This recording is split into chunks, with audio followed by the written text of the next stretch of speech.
Welcome to Formula One 2013.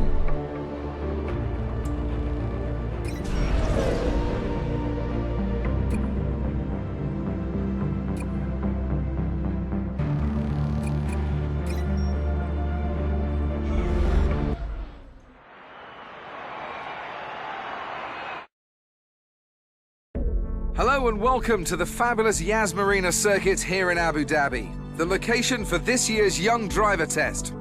Over the next 2 days, we'll go behind the scenes as we watch the teams put the next generation of potential Formula One drivers through a series of tests to uncover the next superstar. Ask any of the team principals whether outright speed is the sole requirement, and they'll tell you that consistency, feedback and attitude are equally important. Still, a few record times wouldn't hurt a driver's chances of securing a seat for next season. And right on cue, the first engine of the day has fired into life right below my commentary box. So I think we'll soon see a car out on track.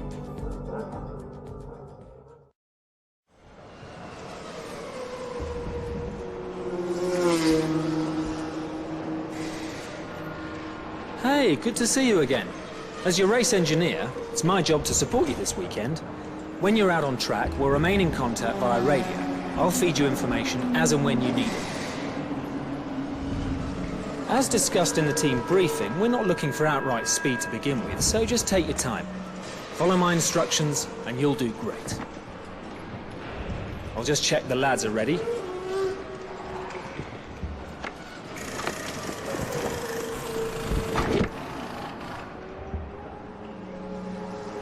We'll attach comms when you're in the car. Okay, let's get you strapped in.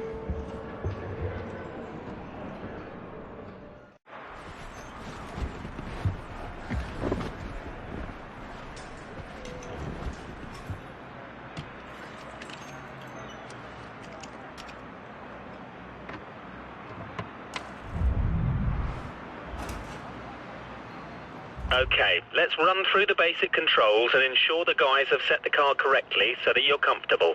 First, let's check that the accelerator and brake pedals are a good fit.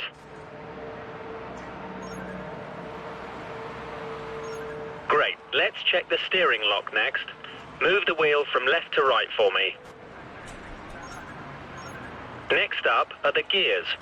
The box is either manual or automatic, but you can override the auto at any time by using the gear up and down controls. Pull the right paddle to go up a gear and the left paddle to come down.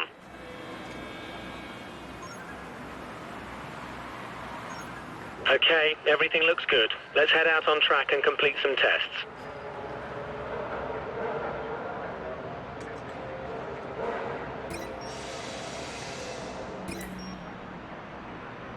Go.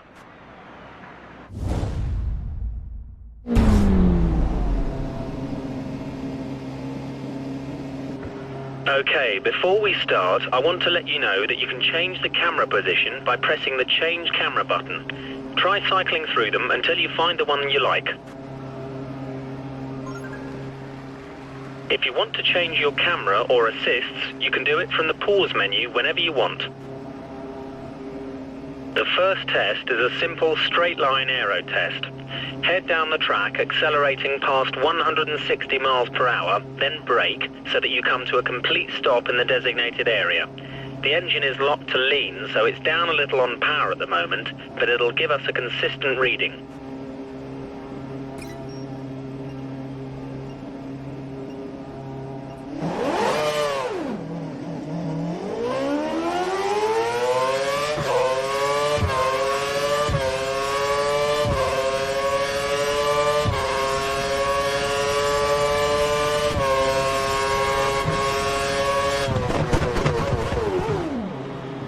Excellent work. We got some good data and you're on the brakes at just the right time.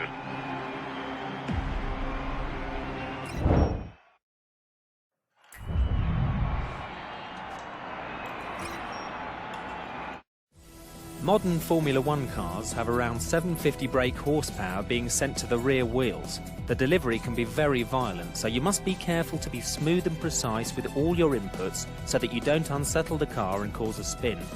At speed, the car's aerodynamics generate a lot of downforce, forcing the car to the track. To work efficiently with downforce, you should put a lot of force into the brake pedal initially, slowly reducing the pressure as they turn in for the corner, as you'll have less grip at this stage and be asking the tyres to work harder. When navigating a corner, stay as wide as possible before sweeping in to clip the corner's apex, taking as straight a line as possible. This allows you to get on the accelerator earlier and straighten up the car on the exit of the corner, slowly increasing the pressure on the accelerator as you exit the corner until you're confident the rear wheels will no longer spin, at which point you can use full power.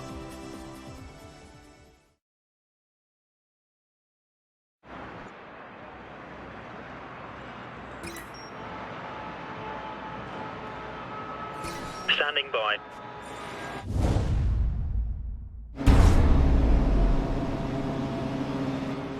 For this test, we need you to accelerate towards the hairpin corner, turn in at the correct point, hit the apex, and accelerate past 185 miles per hour out of the corner. We need you to stop in the designated area at the end of the straight to complete the test.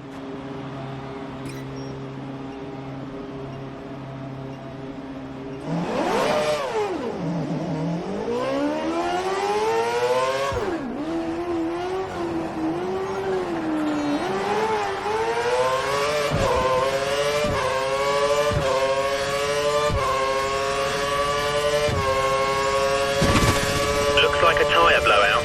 Press the replay button and use the controls to rewind time. Hit the flashback button to restart the action before the damage occurs. You have a limited number of flashbacks depending on your difficulty, so be careful how and when you use them.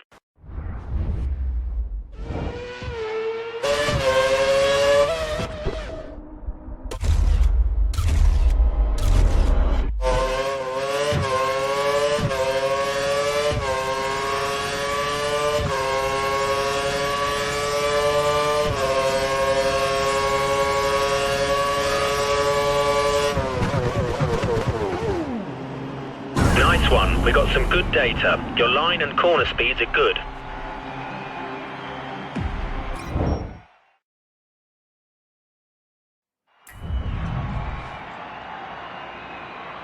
Set.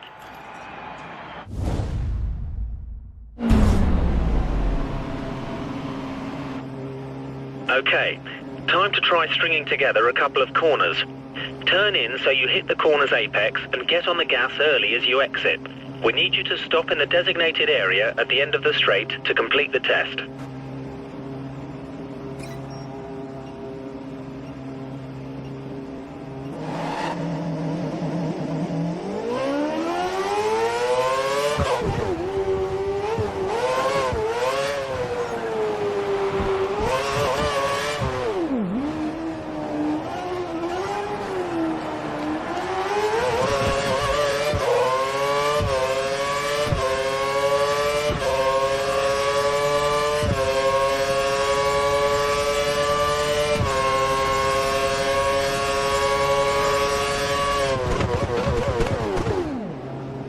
Nice one, we got some good data. Your line and corner speeds are good.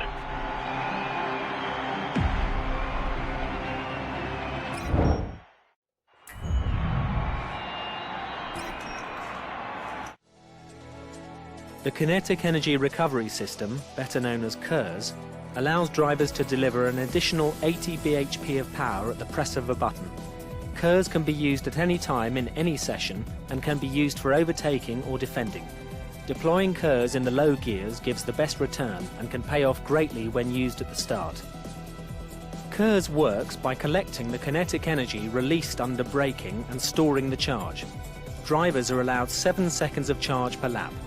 The KERS system can at times develop faults. These can be fixed while the driver is still out on track.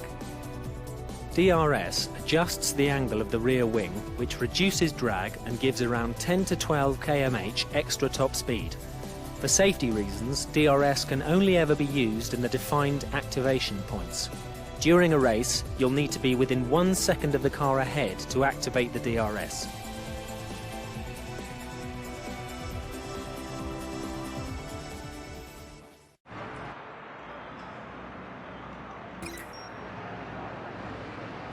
Car's prepared, let's go.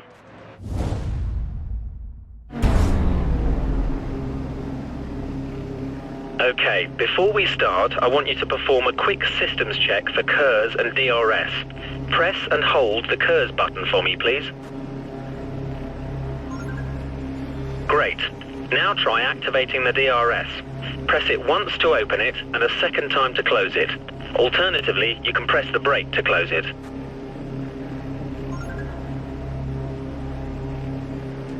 Okay, you've got a car ahead of you who looks to be practicing their race start. I want you to use both your KERS and DRS to try and overtake them before you cross the finish line up ahead. Whatever you do, don't collide with them. Good luck.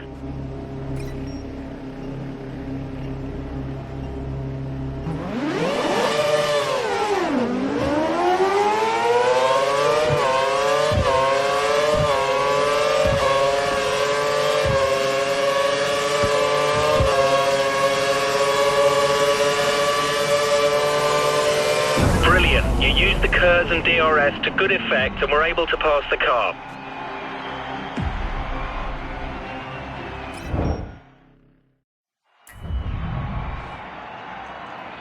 All set.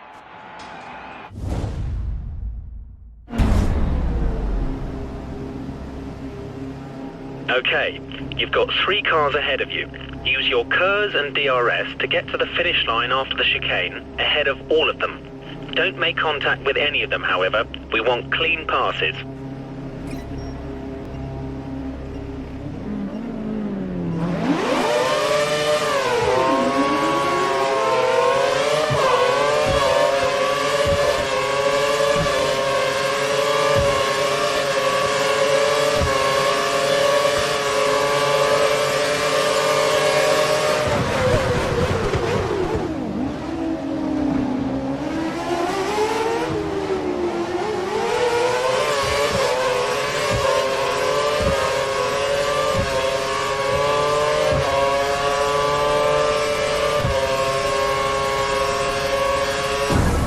Brilliant. You used the KERS and DRS at the correct times.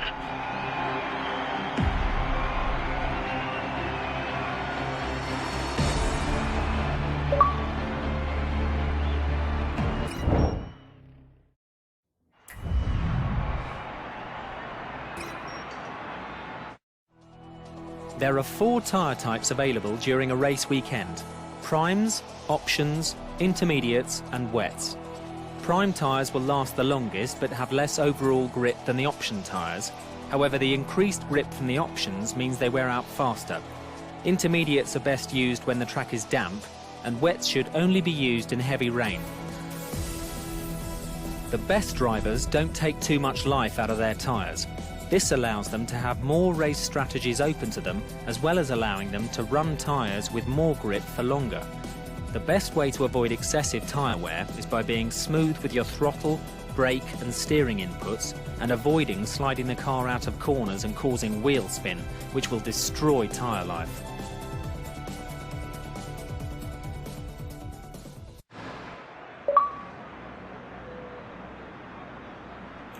Excellent work. That's the end of day 1.